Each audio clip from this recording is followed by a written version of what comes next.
শ্রী রমনাশ্রমের পত্রাবলী। লেখিকা শ্রীমতী সুরি নাগাম্মা। অনুবাদিকা শ্রীমতী পূর্ণিমা সরকার। শ্বেত ময়ূর, 20 এপ্রিল 1947। এ মাসের 12ই একজন একটা সাদা ময়ূর এনে বললে যে বরুদার মহারানী আশ্রমে উপহার স্বরূপ এটি পাঠিয়েছেন। তাই দেখে ভগবান বললেন, এখানে 10-12টা রঙিন ময়ূর কি যথেষ্ট নয়? ওরা হয়তো এর অন্যরকম রং দেখে লড়াই করবে। তাছাড়া একে বিড়ালের হাত থেকে বাঁচাতে হবে। কি দরকার? একে বরং নিজের জায়গায় পাঠিয়ে দেওয়া ভালো। লোকটি কোনো ভ্রুক্ষেপ না করে ময়ূর রেখে চলে গেল। এত এব ঠিক হলো যে কৃষ্ণ স্বামী এর দেখাশোনা করবে আর অন্যেরা তাকে সাহায্য করবে।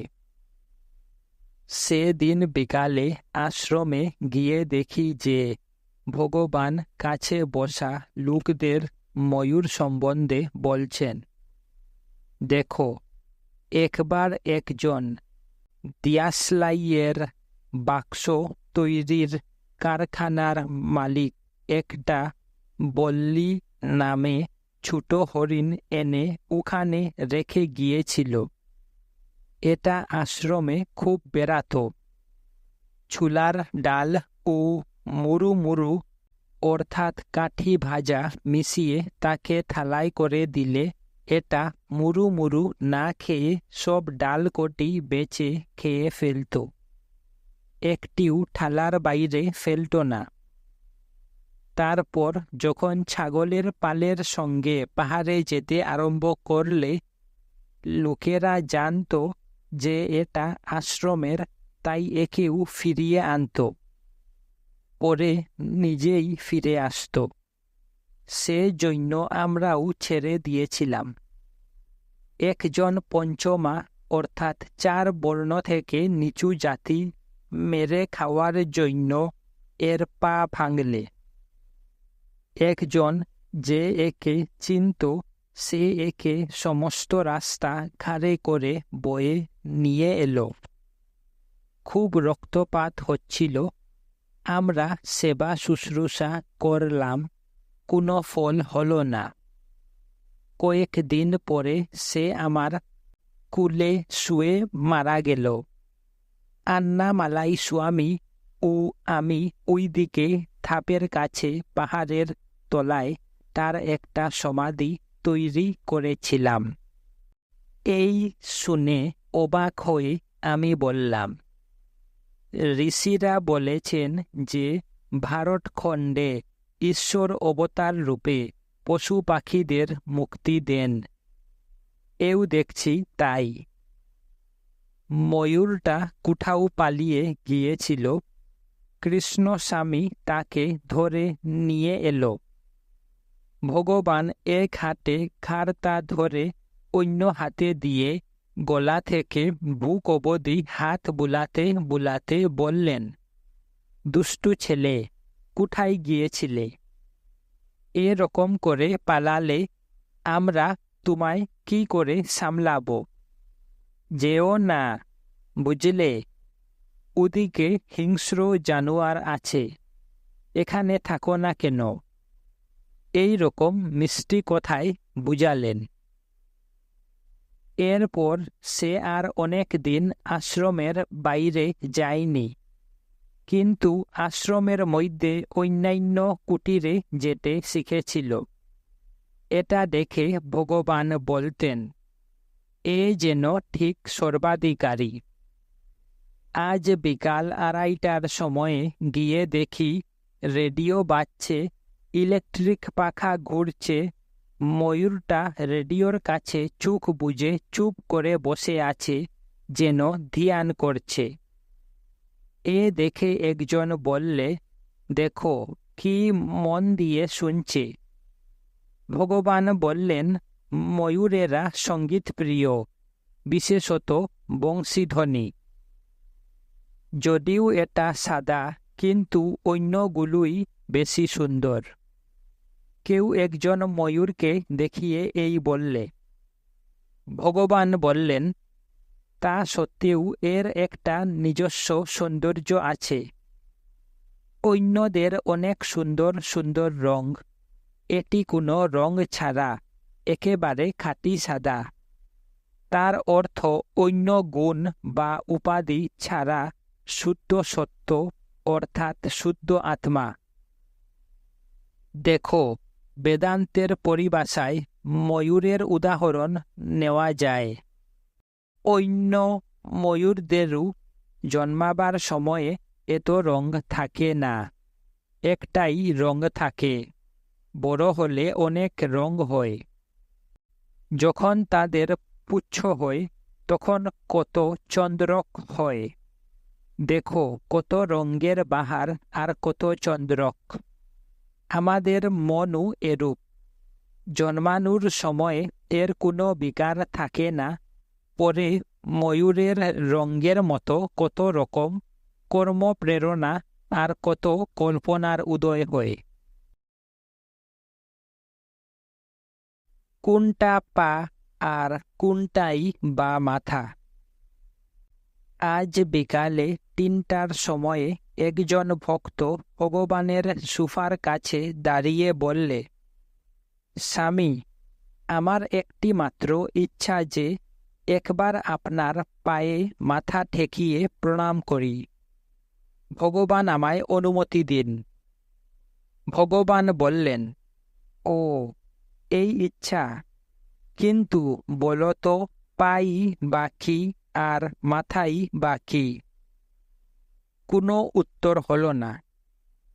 একটু থেমে ভগবান বললেন, যেখানে একজন নিজে মিশে যায় সেটাই পা। ভক্ত জিজ্ঞাসা করলে, সেটা কোথায়? ভগবান বললেন, কোথায়? নিজের আত্মায়। আমি অহংকারী মাথা। যখন অহংবৃত্তি লয় হয় সেটাই গুরুর শ্রীচরণ। সে বললে, বলা হয় যে মাতা, পিতা, গুরু ও ঈশ্বরকে ভক্তির সঙ্গে সেবা করা উচিত। কিন্তু যদি ব্যক্তিগত আমিত্ব লয় হয়ে যায় তবে সেবা কি করে হবে? ভগবান বললেন, ব্যক্তিগত আমিত্ব লয় হওয়ার অর্থ কি? তার অর্থ ভক্তির বিস্তার করা। সবই নিজের আত্মা থেকে উদয় হয়। সেজন্য সে যদি নিজের আত্মায় থাকে তবে সব কিছুর আধার হওয়ার শক্তি লাভ করে। ভক্ত বললে, নিজেকে আপন স্থানে মিলিয়ে দেওয়া কি বুদ্ধি নিয়ে অন্নময় কোষ ইত্যাদি ত্যাগ করা আর অবশেষে বুদ্ধিকেও ত্যাগ করা? ভগবান উত্তর দিলেন, বুদ্ধিকে ত্যাগ করে তুমি কোথায় যাবে? বুদ্ধির আপন স্থানে থাকার অর্থই স্বরূপে থাকা। আগে বলা ভৌতিক পদার্থগুলো অর্থাৎ অন্নময় ইত্যাদি নিরসন বা ত্যাগ করার জন্য বুদ্ধি একটা পাচন বাড়ি অর্থাৎ গরু তাড়াবার লাঠি। বুদ্ধিও দুরকম বলা হয়, মলিন ও শুদ্ধ। যখন অন্তঃকরণের ক্রিয়ার সহিত যুক্ত তখন মলিন, তাকেই মন বা অহংকার বলা হয়। বুদ্ধি যখন পাচন বাড়ির মতো এইগুলো সরাবার ও আত্মার অর্থাৎ আমির উদ্দীপনের জন্য ব্যবহৃত হয় তখন শুদ্ধ বুদ্ধি। যদি সেটাকে ধরে বাকিগুলো ত্যাগ করা যায় তবে যা আছে তাই একমাত্র থাকে। আরও প্রশ্ন হল, বলা হয় বুদ্ধিকে আত্মার সঙ্গে এক করতে হবে। সেটা কি? ভগবান উত্তর দিলেন, বুদ্ধি যখন বাইরে থেকে কিছু আসে না, তখন আর তাকে আত্মার সঙ্গে এক করা যাবে কি করে? এটা একজনের নিজের মধ্যেই রয়েছে। আত্মার অনুভূতি বা ছায়াই বুদ্ধি। কেউ বুদ্ধি বলে, কেউ শক্তি বলে, কেউ বা অহম বলে। যে নামই হোক, অন্য স্থান থেকে আগন্তুক বিষয়গুলো সরিয়ে দেওয়ার জন্য একে বেশ শক্ত করে ধরে থাকতে হবে। আত্মহত্যা। 15ই মে 1947। আজ বিকালে তিরুচুরিপল্লীর একজন যুবক একটা চিঠি লিখে ভগবানের হাতে দিলে। চিঠির সার অর্থ ছিল, দেশে অসংখ্য লোক খাদ্য অভাবে কষ্ট পাচ্ছে, আরও কত প্রকার বিক্ষোভ দেখা যাচ্ছে। তাদের কষ্ট চোখে দেখা যায় না। এইসব কষ্ট দূর করার জন্য ভগবানের কোনো উপায় বলা উচিত। তার মতন মহাত্মার এরূপ উদাসীন হয়ে থাকা ঠিক নয়। ভগবান চিঠিটা পড়লেন, তারপর সমালোচনার ভঙ্গিতে জিজ্ঞাসা করলেন, এইটা তোমার চাই? তুমি বলছো তাদের দুঃখ দেখে তোমার কষ্ট হচ্ছে, তার অর্থ কি তুমি তাদের থেকে ভালো আছো ও বেশ সুখে আছো? যুবক বললে, না, আমিও কোনো না কোনোভাবে কষ্ট পাচ্ছি। ভগবান বললেন, ও তাই বলো? তুমি নিজের কিসে ভালো হয় জানো না, আর অন্যদের জন্য ব্যস্ত হচ্ছ। সবাইকে সমান করা কি সম্ভব? সবাই যদি পালকি চড়ে, বইবে কে? সবাই যদি রাজা হয়, তবে একজনকে বিশেষভাবে রাজা বলার আর কি অর্থ হয়? কেউ গরিব থাকলে তবেই অন্যদের ধনী বলা যায়। অজ্ঞানী থাকলেই একজন জ্ঞানীকে চেনা যায়। আলো থাকলেই অন্ধকারের অনুভব হয়। দুঃখ থাকলে সুখ বোধ হয়। ক্ষুধা থাকলে খাবার ভালো লাগে। সেজন্য যতটুকু সম্ভব ততটুকুই সাহায্য করা যায়। কিন্তু সবাইকে যদি সমানভাবে সুখী করার চেষ্টা করা যায়, সেটা কখনো সম্ভব হয় না। অনেক বড় বড় নেতা কাজ করছেন। কেউ বলেন যে যে কাজ করার কথা ছিল তা ঠিকভাবে করা হয়নি, এব তারা বক্তৃতা দেবেন। কিসের জন্য? একজনের পর একজন নেতা হচ্ছেন, আর কাজও চলছে। একটা শক্তি সকলকে পরিচালিত করছে। সেই শক্তি যা করা উচিত তা করবে, এই বিশ্বাসে আমরা যদি তার উপর ভার দিয়ে নিশ্চিন্ত থাকতে পারি, তবে কোনো রকমে চলে যায়। অনেকে প্রাণী হত্যার উপর বক্তৃতা দিয়েছেন।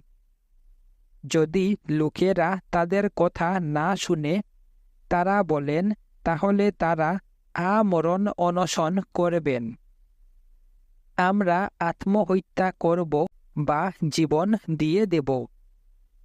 যদি কেউ বলে যে প্রাণী হত্যা বন্ধ না হলে সে আত্মহত্যা করবে, আত্মহত্যা কি একটা জীবের প্রাণ হত্যা করা নয়? তারা মনে করে আত্মহত্যার অর্থ দেহ ত্যাগ করা। শরীরটা কি আত্মার একটা অংশ নয়? আত্মা সদা সর্বদা ও সর্বস্থানে রয়েছে। যা সত্য ও নিত্য, সেই আত্মার দিকে না দেখে যদি শরীর ইত্যাদিকে নিজের আত্মা মনে করা হয়, সেটাই তো আত্মহত্যা। এর অপেক্ষা অধিক হত্যা আর কি হতে পারে? যে ব্যক্তি জ্ঞান ও বিজ্ঞানের সাহায্যে নিজেকে দেখতে সক্ষম, সে চতুর্দিকে যতই বিক্ষোভ হোক না কেন বিচলিত হয় না। সে সংসারের সুখ দুঃখকে রঙ্গমঞ্চের অভিনয়ের মতো দেখে। তার দৃষ্টিতে জগৎটা একটা রঙ্গমঞ্চ। সেই মঞ্চে একই লোক কখনো রাজার পোশাক, কখনো মন্ত্রীর, সেবক, ধূপা, নাপিতের এবং আরও কত পোশাক পরে অবস্থা অনুযায়ী অভিনয় করে, কিন্তু যেহেতু সে নিজের প্রকৃত স্বরূপ সম্বন্ধে সর্বদা সচেতন, আর সে ভালোভাবেই জানে যে সে যে সকল ভূমিকায় অভিনয় করছে তার কোনোটাই সে নয়, সেহেতু সে প্রত্যেক অবস্থায় জীবনের উত্থান পতনের জন্য চিন্তিত হয় না। অনুরূপভাবে জগৎটা ঈশ্বরের রঙ্গমঞ্চ। সেই মঞ্চে তুমি একজন অভিনেতা। তুমি তোমার সাধ্য মতো অন্যদের সাহায্য করতে পারো, কিন্তু তুমি সবাইকে সুখী করতে পারবে না। অতীতে কারো দ্বারা এটা হয়নি, ভবিষ্যতেও হবে না। যুবকটি বললে, এই জন্যই সংসারে শান্তি নেই। আমি এর জন্য অসুখী। ভগবান উত্তর দিলেন, দেখো, তুমি যেখানে আরম্ভ করেছিলে আবার সেইখানেই ফিরে এসেছ। সংসারে শান্তি নেই ভেবে ও তার জন্য দুশ্চিন্তা না করে বরং এ সংসারে তুমি কি করে শান্তি পাবে তাই খুঁজো, ও তার জন্য চেষ্টা করা ভালো। যদি তুমি তোমার সেই দৃষ্টিভঙ্গি পরিত্যাগ করো, তবে সংসারে শান্তি থাকলো কি না সে দুশ্চিন্তায় তোমার কি এসে যায়?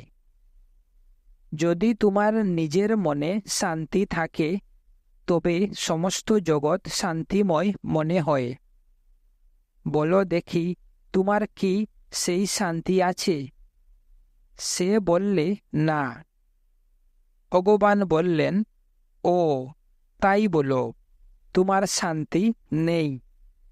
কি করে শান্তি পাওয়া যায় তাও জানো না। যদি নিজে শান্তি পাওয়ার চেষ্টা না করে সংসারের শান্তির জন্য চেষ্টা করো, তবে সেটা ঠিক যেন সেই লোকের মতো যার খাবার নেই, নিজেই খাবার চাইছে, পেলে সে বলে যে অন্য সকলকে খাওয়াবে। প্রায় সেই খুড়া লোকটির মতো যে বলেছিল, একবার তুলে ধরলে কি আমি চুর তাড়াতে পারি না? শক্তি 1, 16 মে 1947। গতকালের যুবকের মতন একজন উত্তর ভারতীয় ভদ্রলোক ভগবানকে একটা প্রশ্নভরা চিঠি দিলে। তার মধ্যে প্রধান প্রশ্ন হল যে ভগবান কেন সংসারের কল্যাণের জন্য চেষ্টা করেন না। ভগবান সেটা পরে কাছের লোকেদের বললেন, গতকালও আমরা এই ধরনের প্রশ্ন পেয়েছিলাম। যারা সংসারের কল্যাণের জন্য কাজ করার উপদেশ দিয়ে বেড়ায়, তারা যদি প্রথমে নিজের মঙ্গলের চেষ্টা করে তাহলেই যথেষ্ট হয়। তারা নিজেরা কে তাই খুঁজে জানতে পারে না, জগতের সংস্কার করতে চায়। তারা আগে কে এরূপ ভাবছে খুঁজে বার করুক, তা তারা করবে না। আর তারা বলে যে জগতের সংস্কার করবে। এটা ঠিক সেই খঞ্জের গল্পের মতো। প্রশ্নকারী বললে, স্বামী, আপনার মতো জ্ঞানীরা কি করে চুপ করে বসে থাকেন? সংসারে এত দুঃখ, দ্বন্দ্ব, কলহ। জ্ঞানীদের কি শান্তি স্থাপনের চেষ্টা করা উচিত নয়? ভগবান বললেন, হ্যাঁ, তাদের করা উচিত, কিন্তু তারা সাহায্য করছেন কি না তা তুমি কি করে জানলে? তারা যেখানেই থাকুন, সেই উপস্থিতি সংসারের কল্যাণ। বাইরে থেকে মনে হয় যে তারা কিছু করছেন না। মনে করো একজন বড় লোক, সে স্বপ্ন দেখলে যে সে ভিক্ষা করছে, মুঠ বইছে আর রাস্তা ঝাড়ু দিচ্ছে। যখন জেগে উঠল, সে বুঝলে যে সে এগুলোর কোনোটাই নয়, আর সে নিজেকে বড়লোক জেনে বেশ সম্ভ্রান্তভাবে রইল। অনুরূপভাবে জ্ঞানী তার প্রারব্ধ অনুসারে অনেক কিছু করতে পারেন, কিন্তু তিনি সর্বদা অনাসক্ত থাকেন ও মর্যাদাপূর্ণ দূরত্ব বজায় রাখেন। তার শক্তি অনেকভাবে কাজ করে, কিন্তু তার প্রচেষ্টার সফলতা ও বিফলতায় তার সুখ বা দুঃখ কিছুই অনুভব হয় না। তার কারণ তিনি সমস্ত জগৎ ব্রহ্মময় দেখেন, সুতরাং তার কাছে কেউ সুখী বা দুঃখী নেই। যদি তিনি নিজেকে শরীরের মধ্যে আছেন, অর্থাৎ তিনি একজন মানুষ ও একটা জগৎ রয়েছে বলে অনুভব না করেন, তবে তার তৃপ্তি বা বিরক্তি হবে কি করে? এই জন্য বলা হয়, যখন একজন জ্ঞানীর দৃষ্টিভঙ্গি লাভ করে, সেই মুহূর্তে সব কিছু ব্রহ্মময় হয়ে যায়। সেখানে আর আমি করছি বলার স্থান কোথায়? তখন তারা বুঝতে পারেন যে সব কিছু একটা শক্তির দ্বারা পরিচালিত হচ্ছে। বেশ। আরও একজন বললে, জ্ঞানীরা বর ও শাপ দিতে পারেন বলা হয়। আপনি বলছেন তারা কিছুই করে না। এ কি করে হয়? ভগবান বললেন, হ্যাঁ, কে বললে তারা পারেন না? কিন্তু তাদের শক্তি বা ঈশ্বর ও নিজেদের মধ্যে পার্থক্য বোধ নেই।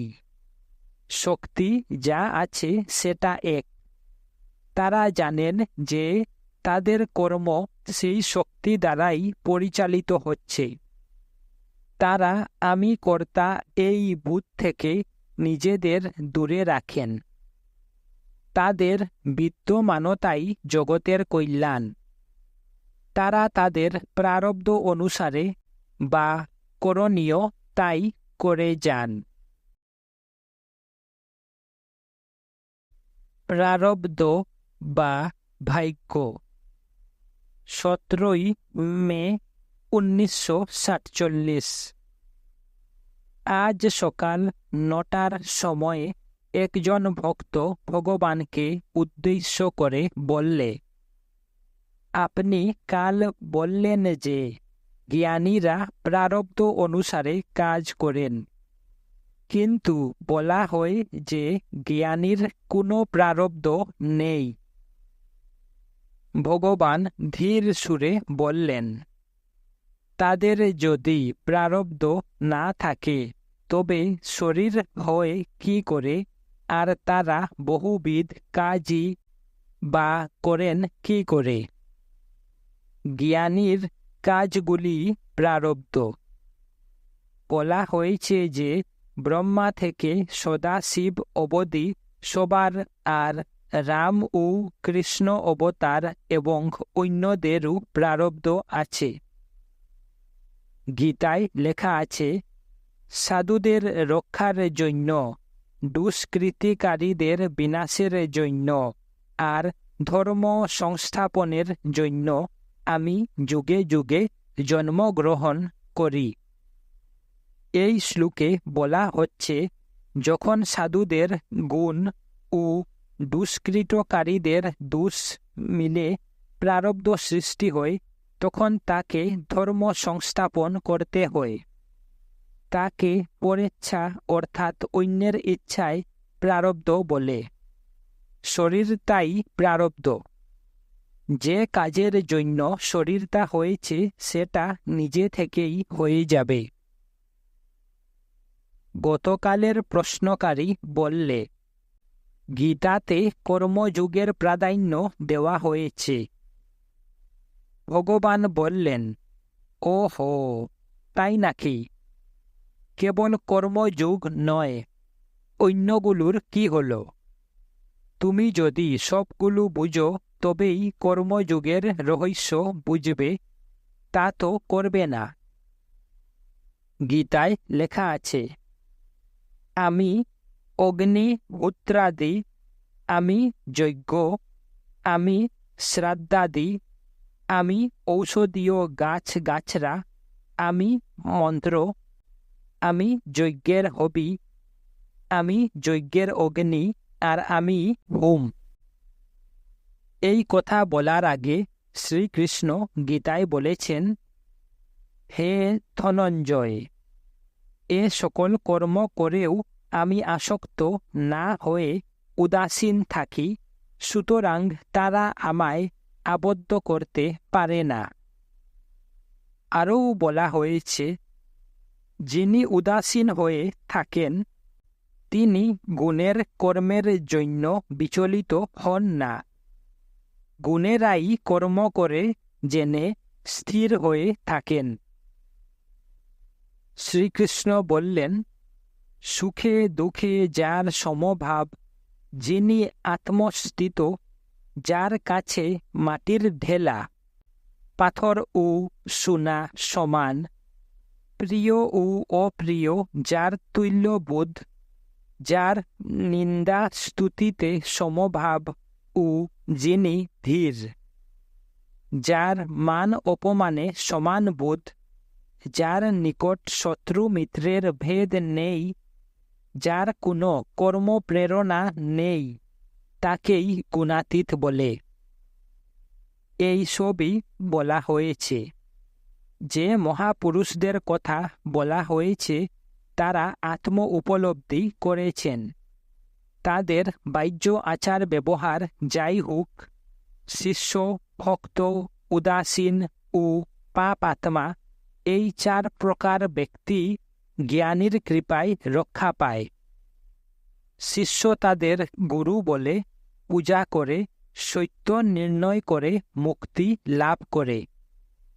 ভক্ত তাদের ঈশ্বর স্বরূপ জেনে প্রার্থনা করে ও মুক্তি লাভ করে।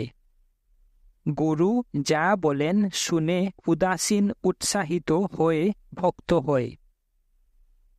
পাপ আত্মারা লোক মুখে শুনে আসা যাওয়া করে ও তাতে তারা পাপ থেকে মুক্তি পায়। এই 4 রকম লোকই জ্ঞানীর কৃপায় রক্ষা পায়।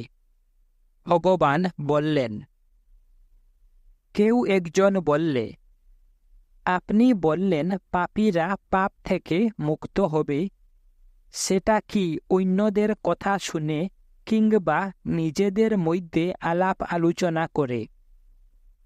ভগবান বললেন, অন্যেরা যা বলে তাই শুনে তারা পাপী, তাই না? তবে আর তারা ভালো লোকের সম্বন্ধে কথা কইবে কি করে? গতকালের প্রশ্নকর্তা জিজ্ঞাসা করলে, আপনি বলছেন পাপীরা মুক্তি পাবে, তার অর্থ কি তাদের শারীরিক ও মানসিক কষ্ট দূর হবে? কেবল মানসিক কষ্ট। ভগবান উত্তর দিলেন, মন ঠিক থাকলেই সুখ লাভ সম্ভব। মন ঠিক না থাকলে যতই যাই হোক শান্তি হয় না। প্রত্যেকের অধিকার অনুসারে মনের পক্কতা হয়।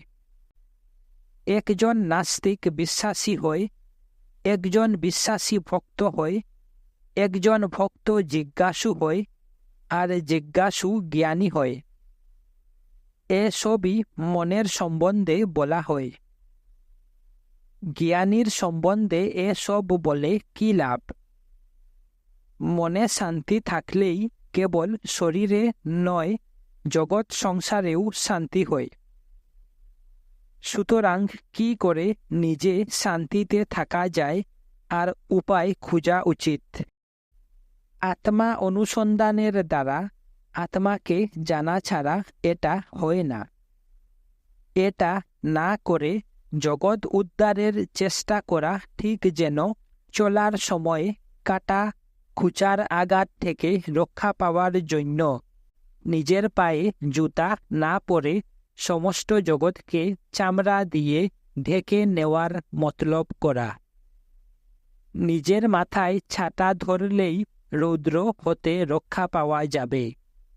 সমস্ত জগৎ জুড়ে চান্দুয়া খাটিয়ে রৌদ্র বাঁচানো কি সম্ভব? যদি মানুষ নিজের অবস্থা বুঝে ও নিজের আত্মায় থাকে, তবে যা হওয়ার হবে। জগতে যে শক্তি আসে সেটা একটাই। এসব দুশ্চিন্তা কেবল নিজেকে সেই শক্তি থেকে পৃথক বলে জানার জন্য হয়।